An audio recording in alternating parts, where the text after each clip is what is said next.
இப்போ நம்ம பார்க்க போகிறது 8th மேக்ஸில் வாழ்வியல் கணிதத்தில் சதவீதத்தில் ஒரு சம். ஒரு நபரினுடைய வருமானம் 10% அதிகரிக்கப்பட்டு பிறகு 10% குறைக்கப்படுகிறது எனில் அவருடைய வருமானத்தில் ஏற்படும் மாற்றத்தை சதவீதத்தில் காண்க அப்படின்னு கேட்டிருக்காங்க. ஒரு நபரினுடைய வருமானம் என்னன்னே கொடுக்கலாம். அந்த வருமானம் 10% உயருது, அதுக்கப்புறம் 10% குறையுது. அப்போ வருமானத்தில் என்ன மாற்றம் ஏற்படும் அப்படின்னு கேட்பாங்க. நம்ம பார்த்தோன்னே என்ன பண்ணுவோம், 10 10 அப்போ மாற்றம் இல்லை அப்படின்னு போட்டுருவோம். ஆனால் அப்படி கிடையாது, மாற்றம் ஏற்படும். எப்படி அப்படின்னா, அவர் தெரியாத வருமானம், ஒரு நபரினுடைய வருமானத்தை நம்ம எக்ஸ்ன்னு வச்சுக்கிறோம். எவ்வளவு அதிகரிக்குது? 10%. அந்த 10%ங்கிறது 100க்கு 10% அதிகரிச்சுது அப்படின்னா வருமானத்துக்கு, அதாவது எக்ஸுக்கு எவ்வளோன்னு போட்டோம் அப்படின்னா 0க்கு 0 கேன்சல் ஆச்சுன்னா x/10 வரும்.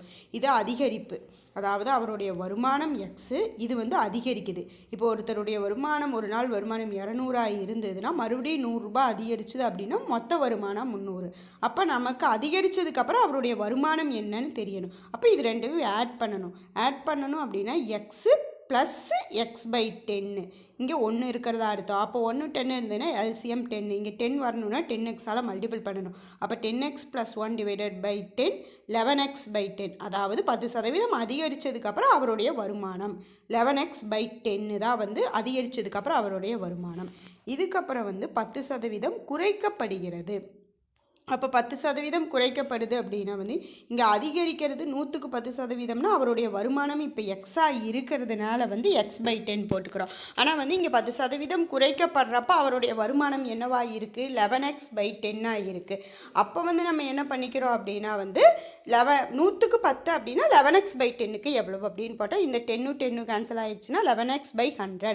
அதாவது குறைப்பு. அந்த 10% 100க்கு 10% அப்படின்னா அவருடைய வருமானத்துக்கு எவ்வளவு குறைஞ்சிருக்கு? 11x/100 குறைஞ்சிருக்குது. அப்போ அவருடைய வருமானம் என்னவாக இருக்கும்? அப்போ 300 ரூபாயில் மறுபடியும் 10% குறைஞ்சிருச்சு, 100 ரூபா குறைஞ்சிருச்சு அப்படின்னா அவருடைய வருமானம் என்ன? அப்போ இந்த வருமானத்திலேருந்து இதை கழிக்கணும். அப்போ 11x/10 - 11x/100. அப்போ 10க்கு 11க்கு எல்சிஎம் எடுத்தால் 100 வரும். இங்கே 100 வரணும்னா 0. அப்போ 110x - 11x போட்டோம் அப்படின்னா 110லேருந்து 10 போச்சுன்னா 100, 11 போச்சுன்னா அப்போ 99. அப்போ 99x/100 வந்துடுது. இந்த 99x/100ங்கிறது 10% குறைந்ததுக்கப்புறம் இப்போ அவருடைய வருமானம்.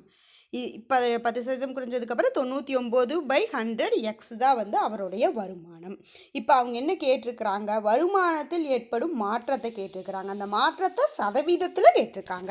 அப்போ அவருடைய வருமானம் முதல்ல எக்ஸாக இருந்தது, அதிகரித்து குறைஞ்சதுக்கப்புறம் அவருடைய வருமானம் 99/100 எக்ஸாக இருக்குது.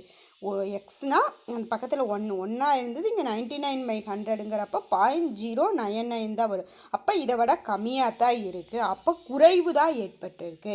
எவ்வளவு குறைஞ்சிருக்கும்? x - 99x/100. இங்கே 1ன்னு வச்சுக்கலாம். அப்போ 100 வரும். இங்கே 100ஆல் மல்டிபிள் பண்ணோம்னா 100x - 99x/100 போட்டோம் அப்படின்னா 1x, அதாவது x/100 வருது.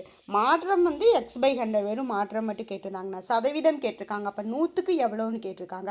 ஆரம்பத்தினுடைய வருமானம் எக்ஸுக்கு x/100 குறைஞ்சிருக்குது அப்படின்னா 100க்கு எவ்வளவும் குறையும்.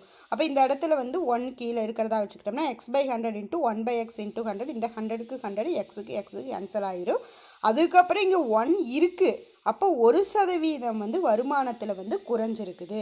அப்போ வருமான சதவீத மாற்றத்தை சதவீதத்தில்னா 1%.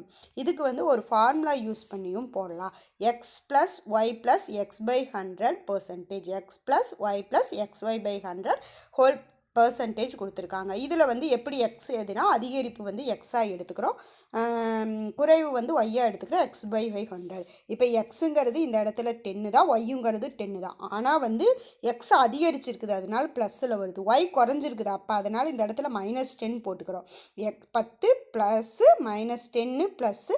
அதே மாதிரி xyங்கிறது ப்ளஸ் இன்ட்டு மைனஸ், இந்த இடத்துல மைனஸ் தான் வரும்.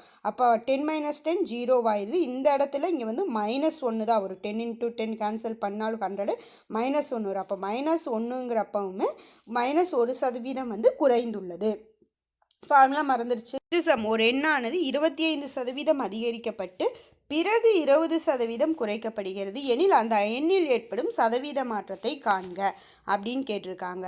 அப்போ 25% அதிகரிக்கப்படுகிறது, 20% குறைக்கப்படுகிறது. அப்போ சதவீத மாற்றம். இதில் ஃபார்முலா யூஸ் பண்ணி போடணுன்னா எக்ஸ் வந்து 25, ஒய்ங்கிறது வந்து 20. எக்ஸ் ப்ளஸ் 25, ஒய்ங்கிறது வந்து மைனஸ் 20.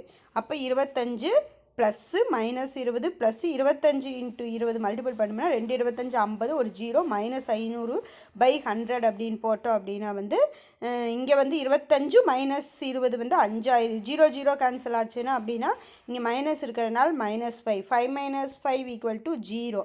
0%னா எந்த மாற்றமும் இல்லை. அப்போ இதே மாதிரி போட்டோம் அப்படின்னா வருமானத்தை எக்ஸ்ன்னு வச்சுக்கிறோம். 100க்கு 25% அதிகரிச்சதுன்னா எக்ஸுக்கு ஒரு 25 4 x/4. இது வந்து அதிகரிப்பாப்பா. இப்போ அவருடைய வருமானம் கண்டுபிடிக்கணும்னா x + x/4 போட்டோம் அப்படின்னா வந்து 4 LCM 1 4x + x 5x/4ங்கிறது வந்து அவருடைய இப்போதைய அதிகரித்ததுக்கப்புறம் அவருடைய வருமானம். குறைப்பு எவ்வளவு குறைக்கிறாங்க? 20% குறைக்கிறாங்க. அப்போ 100க்கு 20% அப்படின்னா 5x/4க்கு எவ்வளவுன்னு கேட்டிருக்காங்க. ஒரு 20 20 20 100. இந்த 5க்கு கேன்சல் ஆச்சுன்னா x/4 தான் வருது. x/4 குறைவு. இது வந்து குறையுது. அப்போ குறைஞ்சதுக்கப்புறம் அவருடைய வருமானம் என்னவாக இருக்கும்? 5x/4 - x/4 போட்டோம் அப்படின்னா வந்து 4 வந்து எல்சிஎம் எடுத்தோம்னா 4x/4 கேன்சல் பண்ணோம்னா வெறும் எக்ஸ் மட்டும்தான் வருது. இப்போ அவருடைய வருமானம் அதிகரித்து குறைஞ்சதுக்கப்புறம் வருமானம் எக்ஸு, முதல்ல வருமானமும் எக்ஸ். அப்போ x - எக்ஸுங்கிறது வந்து 0 தான். அப்போ 0னா வருமானத்தில் எந்தவித மாற்றமும் இல்லை.